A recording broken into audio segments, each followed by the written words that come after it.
All right, welcome back to Canning Conversations. We're at number 25. For this chat, I am joined by Lewis Vaughan Jones.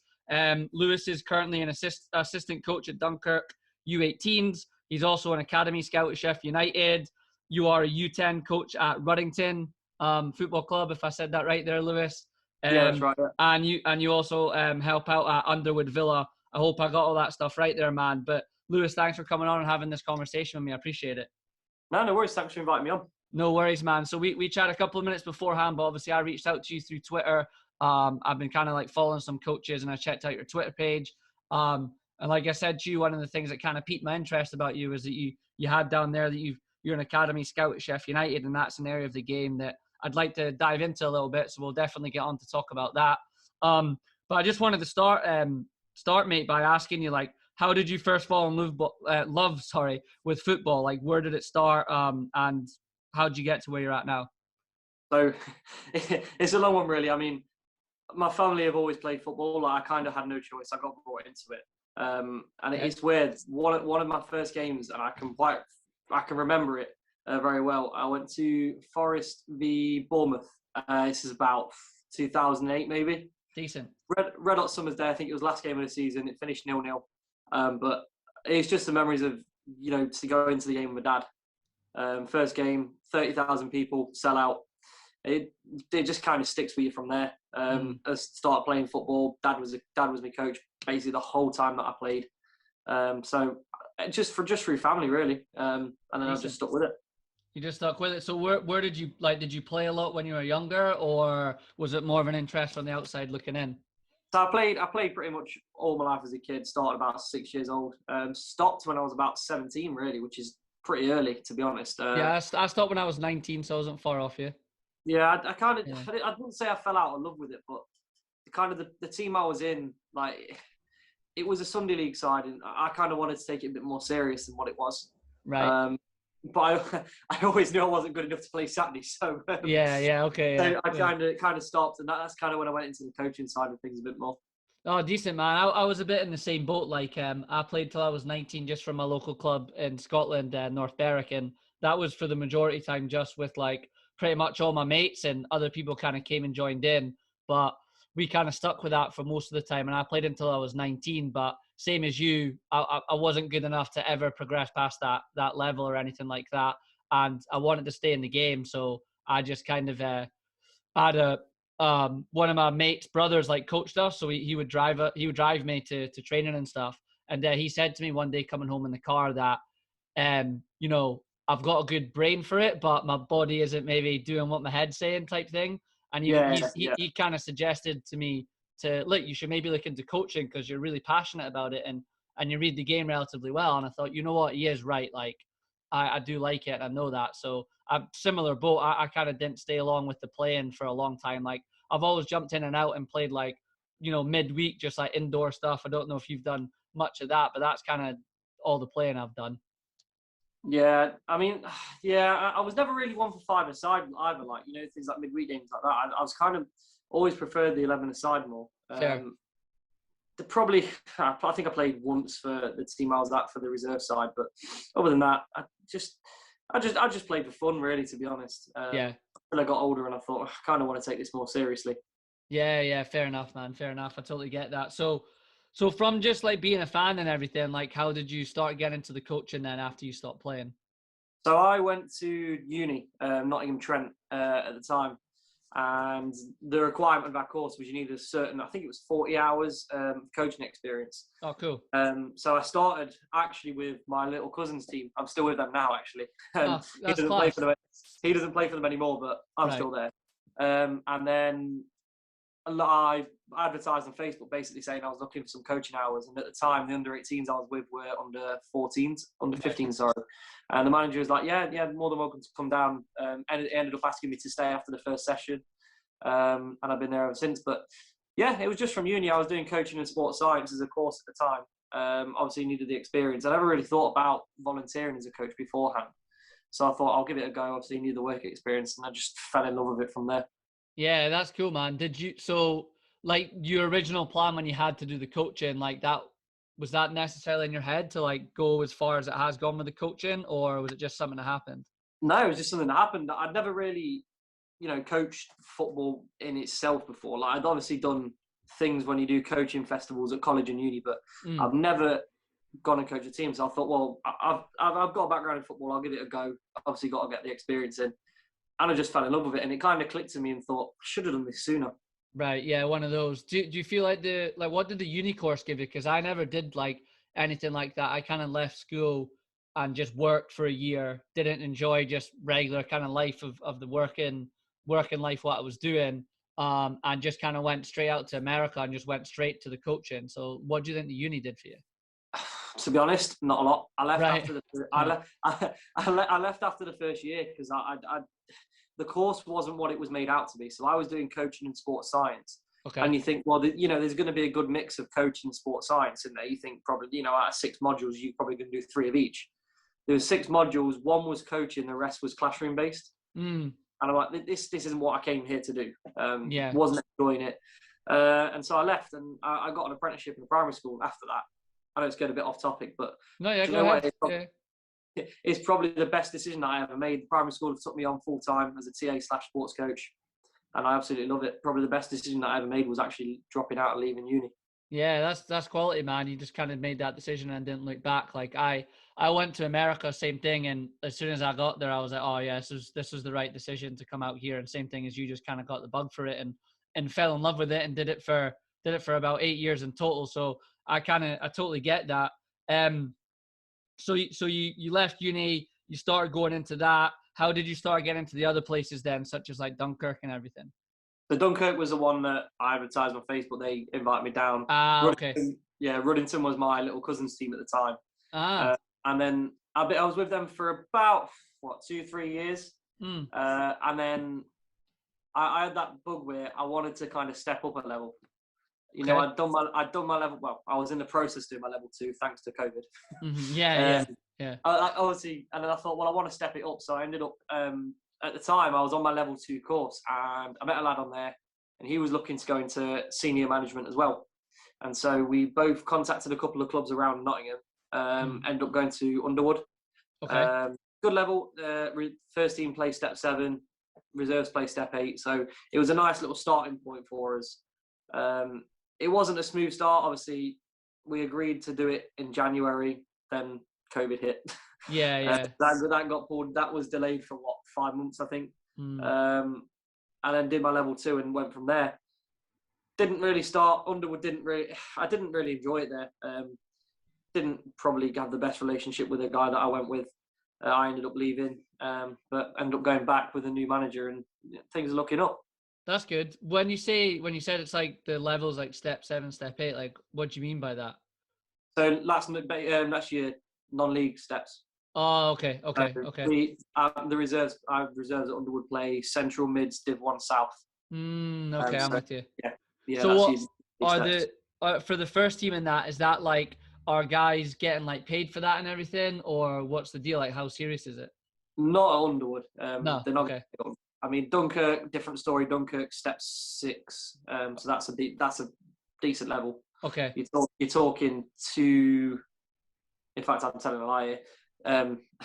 Step 6, yeah, you're talking 2 or 3 levels off of the Northern Premier League level. Oh, okay, right, okay. You're getting paid, but you're not getting paid massive amounts. Yeah. All right, cool. Yeah, no, I don't really know excuse me, I've just moved back, so I'm still learning like the Scottish kind of system as well with in terms of that level, but I don't actually know anything. Don't know anything about the English level, but I get what you're saying, where it's kind of at. It's a couple of steps off. So that's a decent level though, then, man. So so you're the assistant at Dunkirk, so the 18. So like, how have you found doing that and working with those ages? Because how old are you?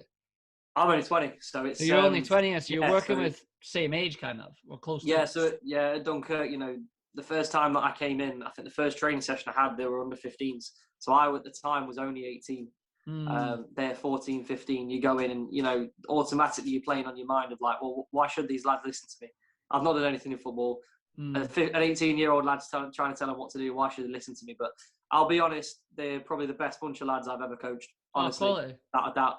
They just listen so well. They're so dedicated to the game, and it's just unbelievable how good of a squad they are. That kind of sets nerves a little bit.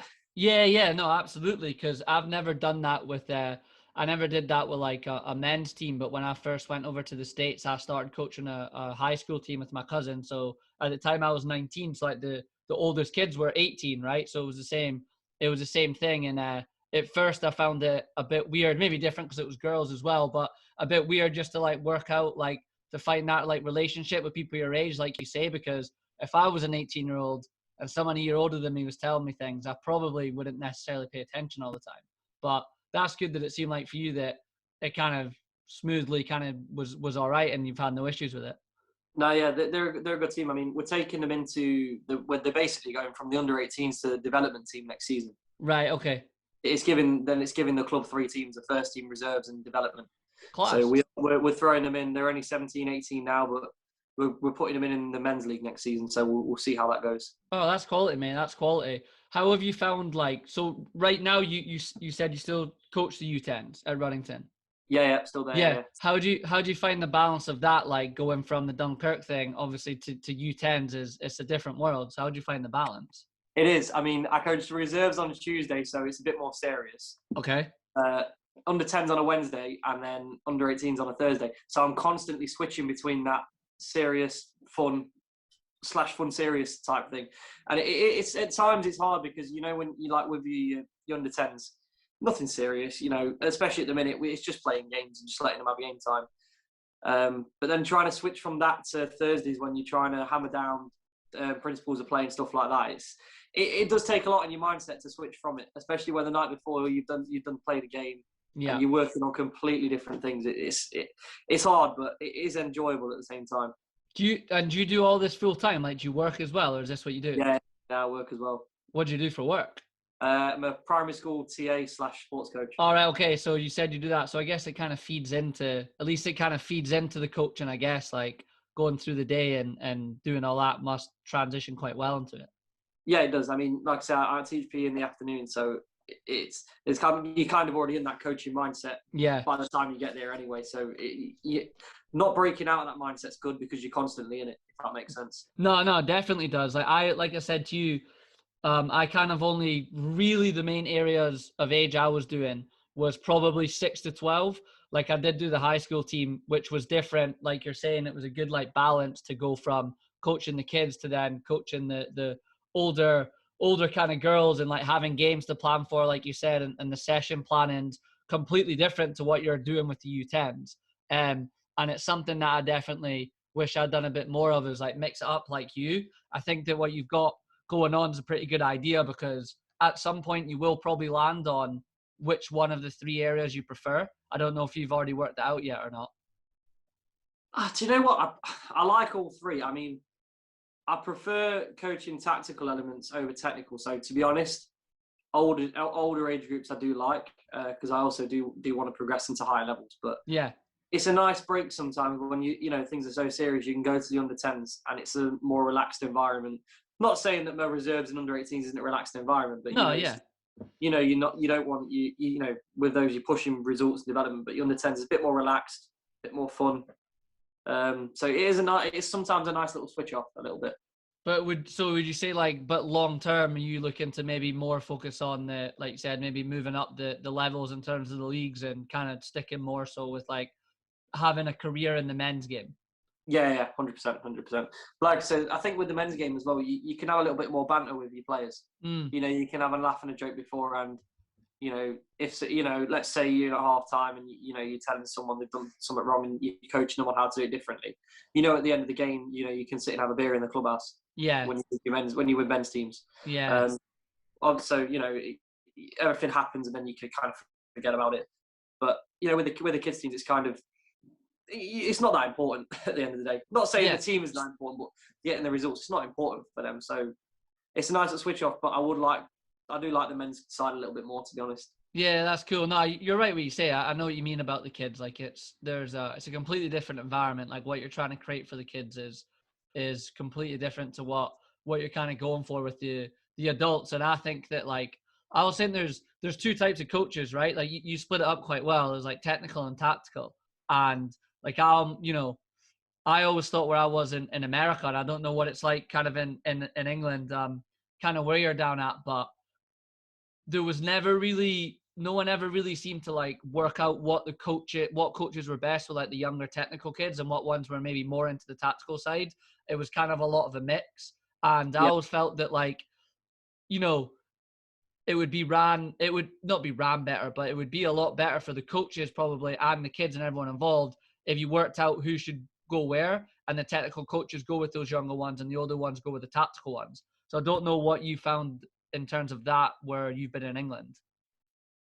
I think do you know what? I think it's kind of the same. I mean, just going off topic again, at Ruddington, we're putting together at the club a sort of like club DNA and philosophy.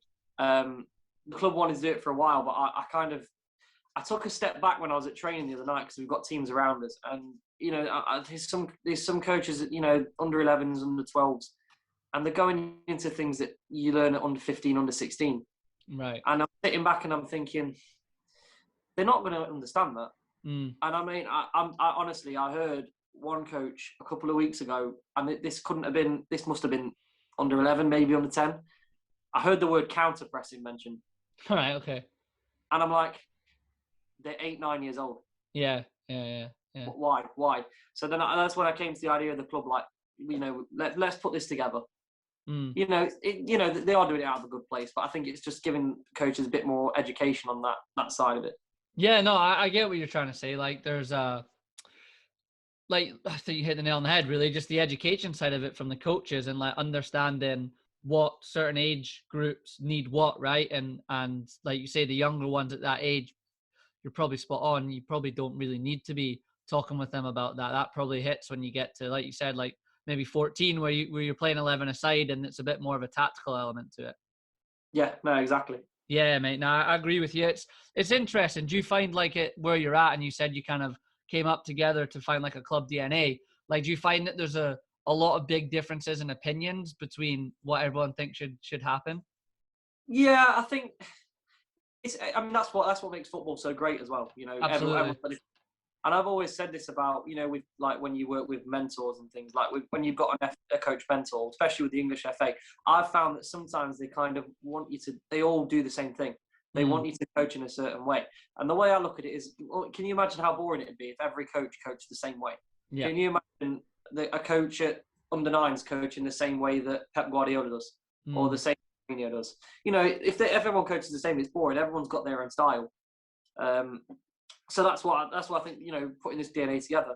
Coaches are going to have their opinion, which is great because it's a club thing. You know, we want everybody's opinion on what we do moving forward. So I kind of, as much as some people might shy away from getting an opinion, I quite like it because it makes me challenge my own thinking of what absolutely. I think it's good. I think it's really good because, like you just said, it's completely an opinionated game, and what I might think about something, you might think different. And the best part about it is I'm not right or wrong, and neither are you. And it's just that you can pull from everyone's ideas, and I think that's good because I think sometimes with coaches we could be a little bit egotistical, right? Or certainly some of us can be, where, you know, you're trying to create something. At the end of the day, everything you are doing, like winning, I wouldn't put as a priority really ever for me as coaching. But when I get to the game on a Saturday, even with the U10s, ultimately deep down, I do want to win. So exactly. There's always that ego side to it, but it's good to be able to talk and share your opinions on it. I think as well, with that ego side, I think it's important that you try to suppress it as well, isn't it? Mm-hmm. Like, you know, there's been times when I've been coaching with other under 10 coach, and, you know, with, let's say, I remember this one game quite distinct. You know, we lost on penalties in a cup quarter final. The kids were distraught. Yeah. And, you know, we both looked at each other with like I think it was about 10 minutes to go. And, you know, we looked at each other and thought, you know, we could go out and put our strongest players out now and go win this game. But we thought, well, what's the point in that? Mm-hmm. You know, can you imagine dragging 3 kids off, putting another 3 on, winning by 2 goals? Can you imagine how the other kids would feel? Yeah, yeah. So, you know, it's important to suppress that. And I think it was a bigger learning curve for them losing on penalties because they kind of not understood why, but they got to see that, you know, they're a team. Yeah, absolutely. Yes, there's going to be players that are better than others, but they're a team. Everyone plays their part. And I think that's why I think it's important that when you do have those winning feelings, it's important to suppress them at that age. Yeah, I agree. I do agree with you, and I'm not disagreeing with you with what I'm about to say. But there are also moments, I think, when you said that kind of came to mind for me, where depending on where you're at with the group of kids in the team, where it is okay maybe to do that in that moment because maybe that's what the team needs. But what you just said there, you and your other coach, obviously you felt like that in that moment for the team, the best lesson to learn was the decision that you went for, which was to not just sub on the better kids and try and win the game. Yeah, exactly. Yeah. Because it was one of them where, it's also the thing of you've got to keep parents on side, I think, as well. And, can you imagine that? It was a long drive out to the game. It was probably about 30, 40 minutes. And, can you imagine how a parent would have felt seeing their son being dragged off with 10 minutes to go purely because the coach didn't think he was good enough to stay on and win the game? Yeah. So I think that's the other thing you have to look at as well. How do you find dealing with that on the parent side of things? I mean, I'm obviously my experiences will be different to yours, a little bit, I'm sure, because I was in a different culture. But how have you found that? I'd be intrigued to know, like just dealing with parents. I'll be honest, my under 10s, even my under 18s, I'm so fortunate to have such a good set of parents. And honestly, like, I don't know if I share this and any of them listen to it. Yeah. Like, it's a big thank you because they all help out so much. I mean, under 10s, they'll get there. We say meet for 9:30, parents there at 9 o'clock, helping set the goals up, helping set the pitch. That's class, mate. Under 18s, parents will be there. If we're organising anything for the lads at the end of the season, under 18s, parents always chipping in, always putting ideas forward, always supporting the team. They'll always, like with COVID guidance, never had a problem with it. Always adhered to it. And I'll say, I've never had that issue where I've had to deal with parents because the parents that of my teams are just superb. That's good, man. I mean, that's good to hear that you've had really positive experiences. I mean, I think that when you're coaching at that level with kids and you have parents, it's really helpful when the parents do kind of just go along with the coach and they're almost there to help you, because the worst thing in the world is when you can tell that you've got a few parents that are not aligned with what you're trying to do. And again, like we said earlier, it's okay. Like, I'm not that their opinions are wrong, but it's maybe just a difference of opinion on how, like, I wanted to coach the team compared to other parents. And it was tough to find that balance. So that's really good that you have that. It's hugely important for youth coaches that parents just kind of get on board with you and support you. It is, yeah. I mean, when I first came in at uni with the under 8s, with doing the 10s with under 8s at the time, obviously come in, parents are all at training, I'm taking this training session. You do kind of have in the back of your mind, what parents thinking, what do they think? And to be honest, I've never had to worry about that with them actually, because like I said, they're just brilliant, and they've come in and welcomed me from the start in both teams, to be honest. Yeah, mate. You say obviously that you want to progress up into the men's game, and I'm assuming maybe one day dream of being a coach of a pro team. Like, imagine, like we're talking about, like sometimes you maybe think about what the parents think in your head. Like, I always think this, like imagine what like Pep Guardiola thinks, or Jurgen Klopp, or any pro manager, like with that many people watching you, compared to like we're just probably used to like 20 parents. Like the pressure of your mentality has got to be insane. And to be honest, they probably, not that they block the fans out, but you kind of almost have to in a way, right? Or else you're gonna hear so many different opinions from fans of teams that you'd never be able to work out what you wanted to do. Oh, without a doubt. I mean, I've coached in the FA Youth Cup the season just gone. And, my under-18s probably played, I'd say, in front of 100 people, at least, around that mark. And, you hear people shouting things from the stands. And I honestly, you're trying to bite your tongue. And I don't know how these managers do it with 40,000 people sometimes. Yeah. Like, there's just all about 100 people behind me. And you hear someone and you're like, can't say anything. But, yeah, I don't know how people do it at times. Like, especially like pro managers when there's like 40, 50,000 people. It takes some skill. Yeah, man, it absolutely does. It does. And it's just, it always intrigued me that when I had maybe a situation with a parent or a few other coaches or whatever, and I'm like, I wonder what those guys must think when they're at that level. It must be absolutely insane. But so like with the scouting stuff, man, I wanted to get on that with you. Like, how did you kind of get into that? Like, how long into it are you? Like, how much have you done? So I'll be honest, I did the Talent ID Level 1. I did that in 2018. It was an online course. No, I think it still might be an online course. I've done it. Yeah, I've done it. Yeah. Took about 3 or 4 hours, I think, because obviously I was taking notes. But I did that, and I thought, well, we'll see where it takes us. Because as you know, you see some scouts, voluntary. It's only about, they've got Talent ID Level 1. They're with pro clubs. So I thought, well, I'll do it, and then we'll see where we go. Obviously did my Level 1 at the time. I just sent out some Talent ID emails, and I didn't get any responses, to be honest. Right, okay. Whether that was because it was speculative emails, obviously formatted the cover letter. And I just thought, well, I'll just send it out and see where we go. So this is what, 2 years ago? Okay. 3 years ago even. So I thought, we'll see where we go. And I remember about 6 months down the line, I sent a couple more emails, and I got a phone call from head of academy recruitment at Leicester. Oh, class. And phoned him back, and we had a chat, and he was like, yeah, definitely, we want to get you in as like it was a voluntary scout at the time. I was like, yeah, that's fine. Pre-academy scout, bonus, that's fine. Said, I'll get in touch with you next week. Never heard anything back. And this is now a year ago, maybe. Oh, wow. Okay. So you still never heard anything back. So that kind of, I wouldn't say I held it as a grudge, but it was kind of, it's not very respectful, if you're telling someone, they want to bring you on board as a pre-academy scout and then never hear back. Yeah, that's poor. So that wasn't thinking. But then, I think about October, November time, I was just send out more emails again after I got me Level 2 in 2019, and I thought, well, we'll see what we've got. And I came across Sheffield United had a vacancy for loads of scouts, and there were about 4 for my zone. In Nottingham, so I thought I'll apply for it. Got an email, got offered a voluntary basically role at the weekend, and I thought, you know what, I've been trying for 3 years, and I got it. I've been with Sheffield United now since January. Obviously, been able to get out to games for a couple of weeks, but yeah, it was just a relief. Like, and you've been trying for so long to get into somewhere, and you get close, and then Leicester don't ring you back.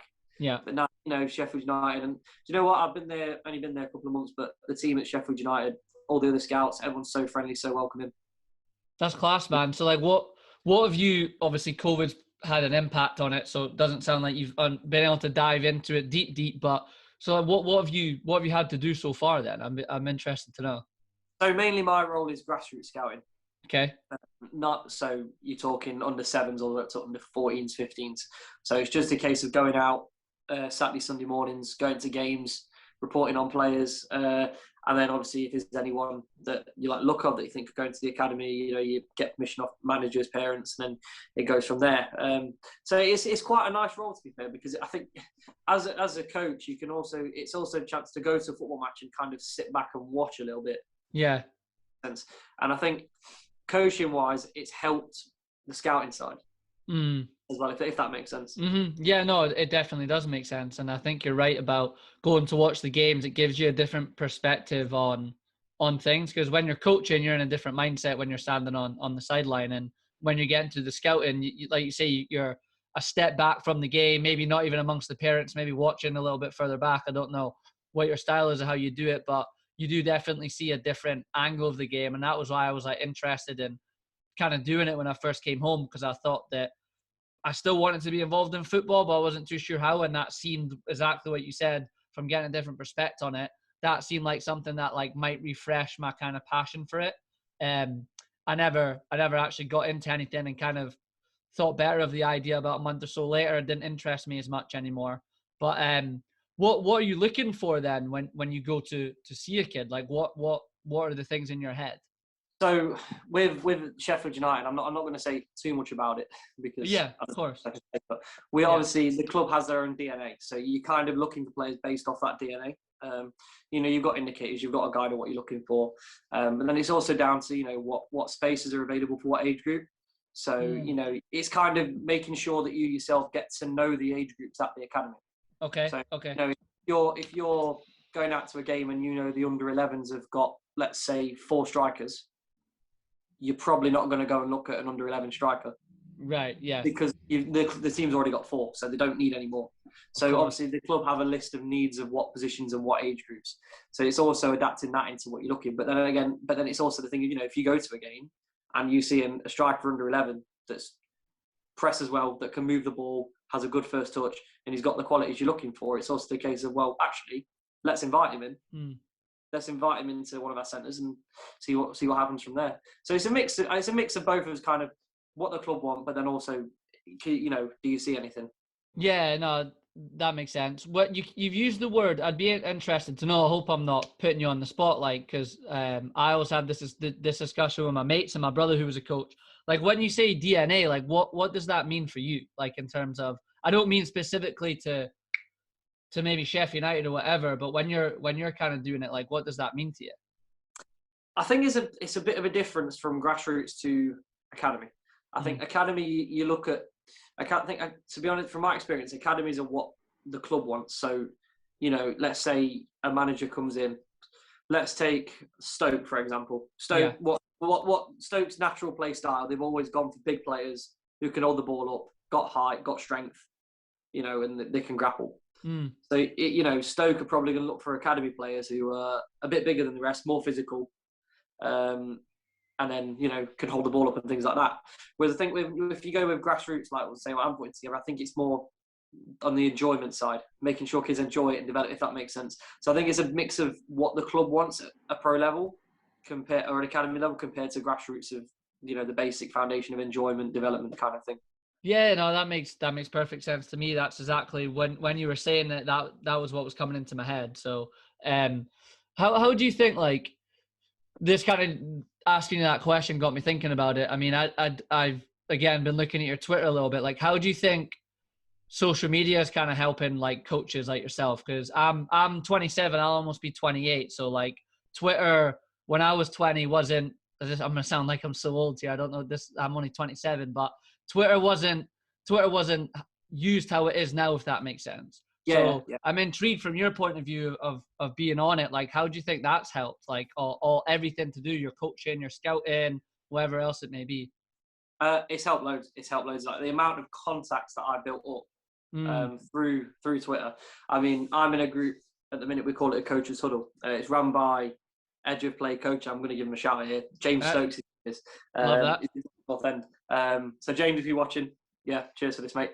He runs a company called Edge of Play Coaching, and he is like a coaches call, a coaches huddle every Friday. Cool. And I've not been able to get on loads because I'm working, but when I'm off, it's nice to go on a video call. It's a more of a relaxed mates type atmosphere where it's not serious. It's just there. You have a laugh and a joke. You talk about football, you talk about coaching, but like I say, you have a laugh and it's not so serious. It's quite nice. And I think through that, I've probably made at least 10 different more network contacts through that. Yeah. Whether they're grassroots or academy, scouts, whatever. So yeah, Twitter's big. That's why I like to know anyone follows me on Twitter. You know, I'm very passionate about football. Yeah, absolutely. So yeah, it's been good. It's been good.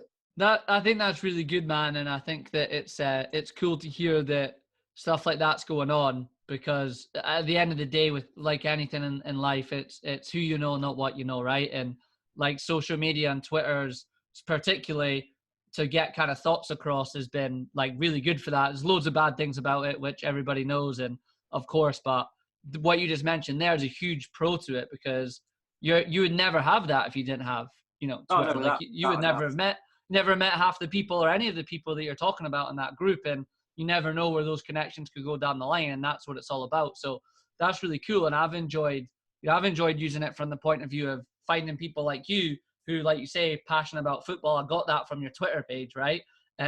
So it's been really cool to use it, and I'm glad things like that are happening. Do you use anything else? Like, you sign up to any websites or anything like that, or you just kind of get what you're given? Yeah, I mean, I'm on Coach's Voice Academy. Yeah, a lot of coaches are on that. It's kind of a generic one. But I applied for a job there actually. So did you? Yeah, they were. Good luck with that one. Yeah, good luck. They were looking. They were just looking for someone to kind of like edit some videos and do some social media stuff, which is kind of what I'm doing with this. So I applied for it. I like their videos and stuff. Sorry to cut you off there, though. Yeah, carry on. No, it's good luck with that. Yeah, carry on. Cheers. Yeah, so Coach's Voice, Planet Coach, another one. I've been using Planet Coach for about 3 years now. I can't not use them because they've got some good stuff on there. Nice. And then there's some Facebook and Twitter groups as well that I'm on. Yeah. That's really good, man. That's really good. I like the Coach's Voice. I always found that towards the end of my time, I I was losing the passion in the coach a little bit. Like I found that, but like during that time when I started to find all these pages, you know, similar ones that you're talking about and some different ones like Keep It on the Deck and that's on Facebook, like they definitely are really helpful to kind of like just give you a little bit more inspiration for some like session ideas when you see different videos. I always found that it was good to keep it fresh. I don't know how you find it with the little ones, but I feel like you get yourself into a routine after a while of what you're doing. And it's really important, especially with the kids, you know, to make sure you're mixing it up as much as possible. I can't remember who I read this about just yesterday. It was a pro coach somewhere, an assistant coach at one of the big teams. I forget where it was. I'll try and remember. But they basically said that his big thing with his coaches is that they can never repeat a session twice. And I just thought that was brilliant. Yeah, I'm not. Yeah, I think on the other hand with that though is, you know, if you've got, let's say, you know, you're doing compactness with older players. Okay. You've got if you've got a session that works really, really well, I think as long as you don't use it, let's say twice in 3 months. Yeah, I'm with you. I think it's always one to use down the line again, isn't it? Just to reinforce principles. But no, I know what you mean, especially with kids. If you use a session twice, and they know what it is. With kids, they will get bored of it. And they always get bored of it. And they will tell you. Yeah, no, the kids will tell you. They'll let you know. Yeah, you'll know if you've been doing something too much because the kids will literally say it to you. But now, I liked your point on you can kind of have like a session that you enjoy, a session that you think works really well and does well. And like you say, as long as you don't use it too often, it's always good to go back to. And like, you know, if you're using it every couple of months, like you suggested, you'll probably be a bit of a better coach, hopefully, in those 2 months, and you can tweak it a little bit to make it even better. But I totally get what you mean. Like, I'm sure a lot of coaches that, like, if they hear this or watch this, they'll probably agree that they probably do have their main ones they go back to, and you do kind of try and progress and improve it. So I think that's a good point. Yeah, no, definitely. So I don't know if there's anything else you want to cover, man, on kind of the coaching side of the game or the scouting side. I quite enjoyed just kind of hearing your thoughts and kind of going off track a little bit. But I would like to chat to you certainly about Nottingham Forest and everything before we wrap up. But is there anything you think we've missed on the coaching side of things? I think we've covered everything. To be fair, I think like I say, going off track's covered a lot as well. Yeah, it has. Yeah. No, it's been good. It's good. I've been able to kind of get like roughly how you kind of think about football a little bit through just kind of having that little bit of a conversation. And I'm sure if there's any coaches that listen to this, they'll get a few ideas or it'll make some things click with them in their head. That's why I'm trying to do with the podcast. I'm going to have people on like yourself, coaches or players, is just kind of maybe like turn a light bulb on maybe in someone's head. They're like, oh yeah, I do that, or I would like to do that, and I try and do that. It's just, I think it helps massively when you hear someone else talk about it. Yeah, I mean, I've had like some coaches that have DM'd me on Twitter before asking for advice, and I kind of feel as though like, well, I've only been coaching for 3 years, and you know, I'm only level 2. I start to think, well, is it right if I give them any advice? Because I'm not going to. I don't know everything. Yeah. I mean, there's everything, but I've not been there. I've not been there, seen it, done it. I've not been around for coaching for a while, so it is kind of humbling when people ask you for stuff. I'm on the other hand as well, like just on podcasts like this, I think it helps because, like I say, people can listen to it. Yeah, absolutely. And, you know, it's not that direct advice. Like you say, it could be a light bulb moment. Yeah, it could be a light bulb moment, and like we were talking about with Twitter and stuff earlier, like I think podcasts are a great area for like learning, and it's really good. And obviously the main ones, whatever genre it is you listen to, are always like big names or people that have made it big. And the thing I like about doing this is just speaking to someone like yourself that's kind of like on the ground level of the grassroots stuff that is starting out in coaching. It's just cool to get your perspectives. And if I was a 20-year-old coach when I was 20 and there was a bunch of podcasts I could listen to about coaching that would help me get better as a coach, I would have absolutely binged them. Yeah. Yeah, without a doubt. Without a doubt. Quality, man. So talk to me about Forest then. Just talk to me about being a fan, because like I said to you, I'm a Liverpool fan, and I've been in the Prem bubble for the whole time I've supported them, really. I mean, I do try and watch as much other football as I possibly can. Living in the States for 8 years made that a little bit more difficult because it's not as accessible as it is here. So yeah, I just wanted intrigued to hear about being a Forest fan and talking about the level and everything. Well, where do I start? Where do I start? Yeah. I mean, for I had no choice supporting Forest. Like I genuinely had no choice. It was in the family. I haven't been here. I haven't been supporting Forest through the good times, should we say? Right. Okay. After the last few Absolutely. years. I mean, we've been in the Championship for what? You've got to be talking near on 15 years now. Has it been that long?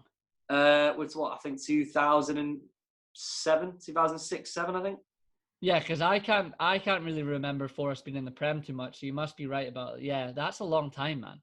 I remember, and I remember the day we went up to the Championship. So I think I was about 7 at the time. Sat in a pub in Skegness. Right. Okay. Not very glamorous. Yeah. I can remember we were winning like 3-1. I think Port Vale scored against us 3-2 to make it 3-2. About 10 minutes left. We needed Doncaster to lose. And it was 0-0. Doncaster ended up conceding with about a minute to go. Right. So we went up. Obviously, being a Forest fan in Skegness near Lincoln, it was. Yeah. It's the holiday destination for Midlanders. So you've got yourself, Lincoln, you've got Notts County fans, you've got Derby fans sat around you. Yeah. Even though I was 7, because it was the highlight of supporting Forest over my lifetime, it just sticks with you. Yeah, absolutely. I actually lived there. I lived with a guy that was from Gainsborough, so I don't know if that's down there. He always talks about Skegness anyway, so I definitely I can picture Skegness from all the stories he's been telling me. But like it's mental, man, because and obviously there's been this whole like Super League chat going on over the last month and everything about all the quote unquote big clubs, which is just an absolute embarrassment because Nottingham Forest are a big club, right? Even though maybe haven't been in the Prem for a long time, but football changes. I mean, Forest for me, I grew up with like, my uncle and stuff telling me about like the Brian Clough teams and like watching the documentaries and wanting to be a coach, like watching the Damned United and things like that about Clough and going to Forest. So I've definitely got like like everyone in football does, apart from maybe some Derby fans or something, but sure everyone's got a bit of a soft spot for Forest. Yeah, I like to think so. I mean, it's Forest one of them. Like if you go back to the Clough days, like for fans like me that were born, let's say 90s, maybe later, let's say even 2000s, it's hard for us to associate with the Brian Clough days because we missed them. Of course, yeah. We missed them at the end of the day. Yeah. European Cups, it's nice to celebrate them when you get your anniversaries and stuff. I think last year, 2019 was like a 45th anniversary or something like that. 45th, 50th anniversary. Okay. And they did this massive celebration in the car park, got all the legends on stage, which was a fantastic day. I mean, Kenny Burns was absolutely hammered, and so was John Robertson. Oh, quality. But no, they were there, and it's hard. But you're there celebrating as a club, but it's hard for you to relate to it because you're like, well, you're in the Championship, not winning anything. Yeah. And being born in 2000, I've not known anything those days. All I've got is the stories and the TV clips. Yes. Yeah. So as much as it's like, it is your history of the club, you're not going to forget about it. It's hard to relate to it because, if you're having a debate, let's say you sat in the club having a debate with people and you go, you're a Forest fan, okay? All you've got is the 2 European Cup story, and then you're like, right, what else have I got? Yeah, exactly. Yeah, there's nothing there. Yeah, we won some FA Cups and League Cups. Okay, then you go back to the right, what else have I got? And you look from like 25 years, like... There's not a lot. I mean, I was going to say a similar level. I guess it's maybe a bit of a different level, but I mean, Liverpool for me, obviously this is the first league title we've won in 30 years. I'm 27, so I've never seen us win a league title. Like, maybe not, I'm not, saying it's the same as Forest being in the Championship, but, I was the same growing up. It was like few FA Cups here and there, League Cups, not quite winning the title, and you hear all these stories of Liverpool and, Souness and Dalglish, but same as you, I'd never relate to that because Liverpool haven't been at that level for a very, very long time. So I totally get what you're saying to maybe a little bit of a different level. It is. And I mean, Forest haven't been the most stable club off the pitch over the last few years. I mean, right. We've got Olympiakos as owner in now. So is that who you've got, is it? Yeah. Evangelos Marinakis. Right. So we're pretty much sister club of Olympiakos. The problem you have with that is once you get the player that plays well, they're going there. Yeah. Tiago Silva last season signed a 5-year deal on a free. Cracking season. He's gone. Really? Yeah. Just straight up, we're sending it to Galatasaray. I'll just check. I can't. My phone's died. I don't know if he's at Olympiacos. I can't. I'll have a look. I'll have a look for you, mate, while you're talking. Tiago Silva, his name is. But yeah, I mean, out before Marinakis, we had a guy in called Fawaz Al-Asawi. Okay. Jesus, they were dark days. Oh yeah, how were they? Why were they so bad? He comes in and he's like, he gives all this big thing that owners do, like, I want to take the club to the next level, the Premier League, blah blah blah blah. And you think, okay, yeah, we've been here, we've seen this before. And he comes in, he's got all this money, and he does this interview with BBC Nottingham. It's on TV, East Midlands Today. You can watch it on. It's still on YouTube. You can go and watch it. Right. And it takes you around his house, and on his wall of his house, he's got murals. Like the whole wall is England winning the 1966 World Cup. This is in Kuwait. Okay. He's got one with Forest lifting the first European Cup, and you think this guy might actually care about the club. He's obviously interested. Why would you just have that on your wall? Yeah. And he starts bringing in these players, and you see, like, he's got a Nottingham Forest football academy in Kuwait. He then brings in I think is it Falcao, the futsal player? Okay, yeah. Somehow ends up playing a game for Forest futsal team. No idea how that happens. What? I have no idea. Yeah. You then get this goalkeeper come in, the first Kuwaiti player to play in England. Right. And you think, where's all this coming from? And then you dig deeper, and you look at his fortune, and his air conditioning tycoon. Is that what he was? You're thinking, okay. And, it starts getting to players haven't been paid. Mm. And then these players coming in that you're thinking, we can't afford these type of players. We're signing a centre-back called Kevin Gomis at the time from Rennes, I think he was, in France. So Liga 1, coming into the Championship. Yeah. You're like, hang on a minute. And then it gets to the point where actually he hasn't got the money that he thinks he's got. And it turns out all those murals in his house were a lie. He just paid for them. Really? Christ's sake. He brings back Billy Davis. And you're thinking, okay, someone who nearly got promoted to the Premier League. And that fell through again. Mm. And then, you start getting managers come in. Stuart Pearce comes in. Start off well, turned into a disaster. Mm. And it gets to the point where you think, actually, this guy doesn't care about the club as it is. And I remember to this day, the day he sold up, loads of Forest fans went to the ground and just protested. And they must have been there for like 3 days. Really? And he just wasn't budging. And it got to the point where if we didn't find a buyer soon, the club was in trouble. Yeah, you were going down. And that's when Marinakis came in and took it over. And he steadied the ship a little bit. I'm not going to say that he's done brilliantly, but it's looking better than it was under Asawi. A lot better. That's good, mate. That's that's good. It's shit to hear that, because, like I said before, like, I've got a soft spot for Forest because of the rich history that you've had. So I mean, it's tough, because football's just kind of become that with owners. Like, even I felt like with FSG that they understood the club and the values, and they've had a couple of little iffy moments. They tried to raise ticket prices and everything, and people have protested. And then the whole Super League was a big moment where I was like,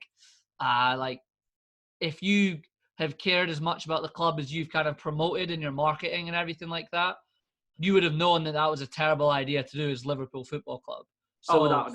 I mean, and yeah, like, I know Spirit of Shankly have, like, met with them, and it seems like the talks have gone well and they're reasonably happy, and there's going to be a bit of restructuring, and I'm cool with that. But I don't know if the relationship between me as a fan and them will ever go back to being what it was when we won the Prem and the Champions League in the last couple of years. Like, I had a lot of admiration for them, but I don't know, it's a shame, man, because ultimately football's become a business for everybody, and especially these guys, and it's really hard, if not impossible, to find someone that's got that much money that really truly cares about your club.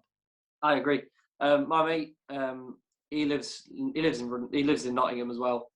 He's a Liverpool fan. He's got a season ticket. He's home and away.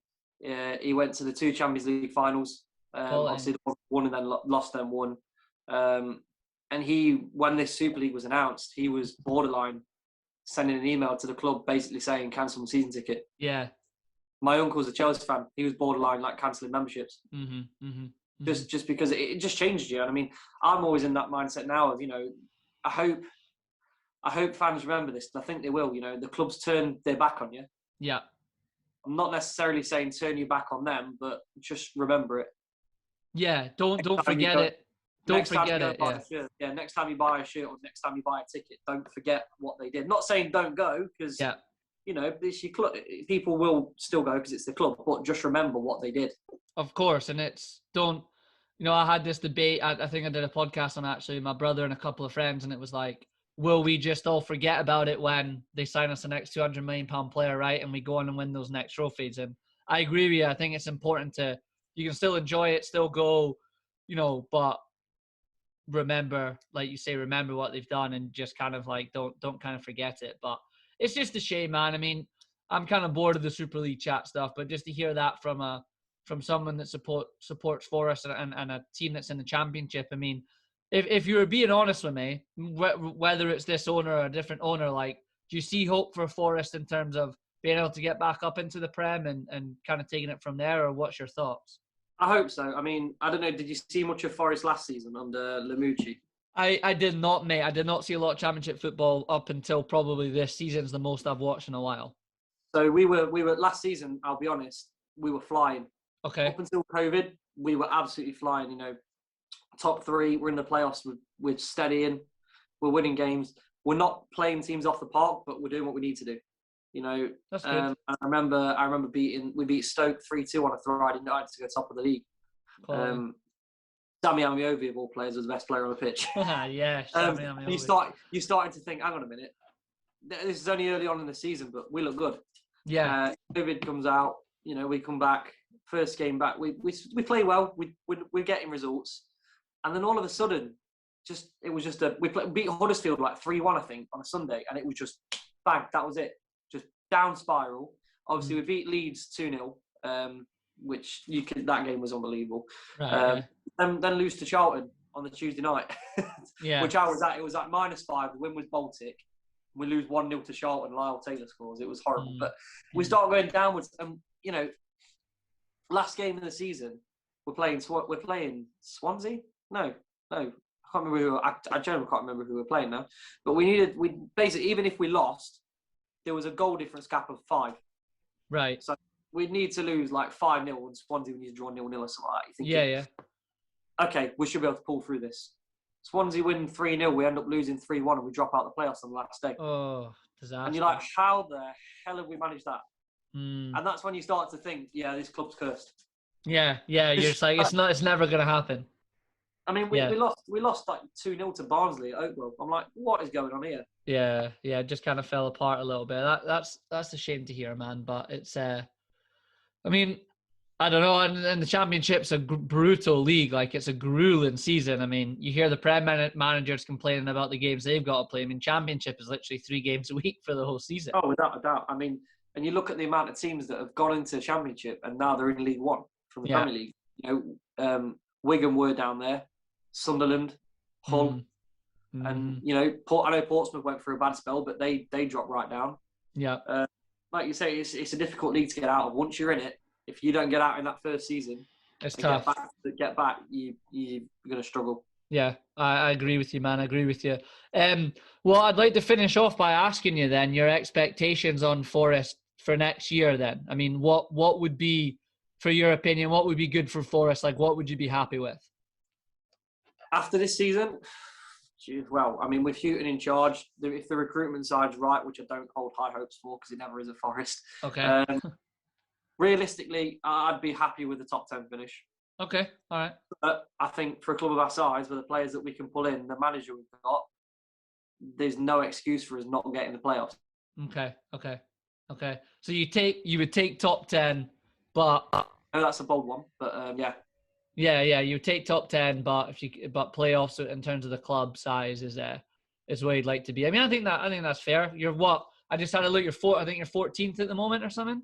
Yeah. Yeah, you're 14th. So yeah, I mean, I think that's a fair evaluation. If you can break into that top 10 and maybe have a wee push for a playoff spot, then that wouldn't be a terrible season. Do you like Chris Hughton? I do. I think it's one of them with Houghton. I mean, when he took over the squad, he had,